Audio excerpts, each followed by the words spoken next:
Next day at the service center. See guys how it's damaged.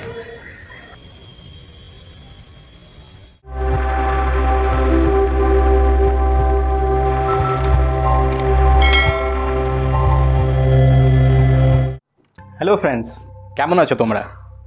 Today I am going to bring to you another video, and this time I will be sharing my experience on what I had to face with Renault roadside assistance when I had an accident with my Kiger back in June.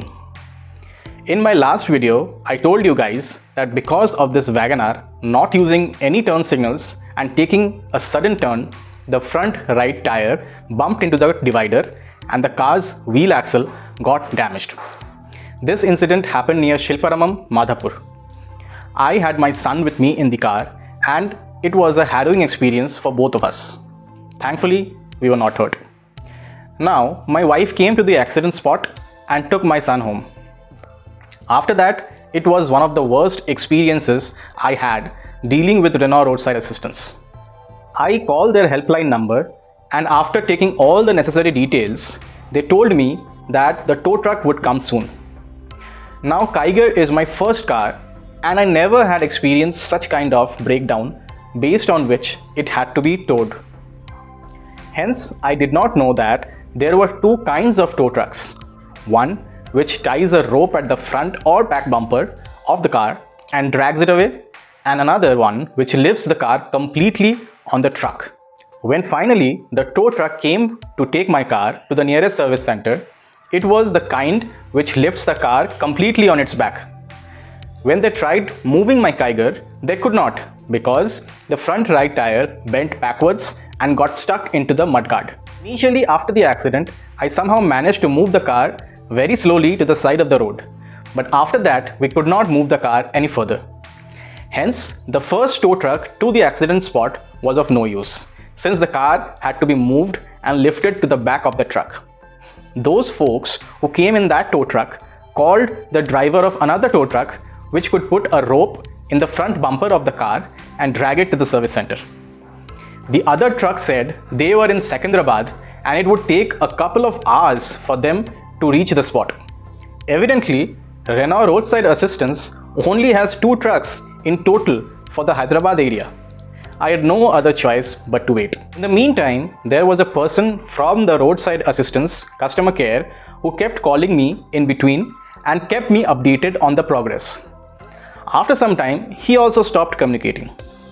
I received no further updates from his side. I was only getting a few automated messages that a case was registered with them and that the tow truck would come soon. The messages had the location of the tow truck, but it was of no use since it was not a real-time data, and however times I checked their location, it showed that the tow truck hasn't moved. The accident happened at around 6 p.m. in the evening. The first truck came at 7 p.m. or so. After that, I waited for almost 3 hours, and each time I talked with someone from the customer care, they said that the truck will be there soon. It was almost 10 p.m. in the night and I was stranded there all alone. I finally asked one of their executives to send someone to at least collect the car keys, and then that person can stay there and coordinate to bring my car to the nearest service center. It even started to rain heavily around 9:30 p.m. and I had to take shelter inside a bus stop. Finally, at 10:30 p.m., someone came from their team and took the car keys, after which they tried to book a cab for me to go home. You guys know how it is with Ola and Uber nowadays in Hyderabad. The cabs kept cancelling since the roadside assistance folks would pay them with Ola money or something. Finally, I had to book a cab myself and I went home. I gave them the cab receipt, and after more than a week and multiple following, I received a refund in my Paytm wallet for the amount that I paid to the cab that night. Next day, I received confirmation that the car was finally taken to the service center at around 2 a.m. in the morning. I took a wise decision to come back home, else God knows how much longer I had to wait. I just pray that my Kiger never breaks down on the road and I don't have to experience another Renault roadside assistance saga in my life. The service was pathetic. If you are a Renault car owner, please share your experiences of roadside assistance down in the comment section below. Thank you for watching and see you guys soon.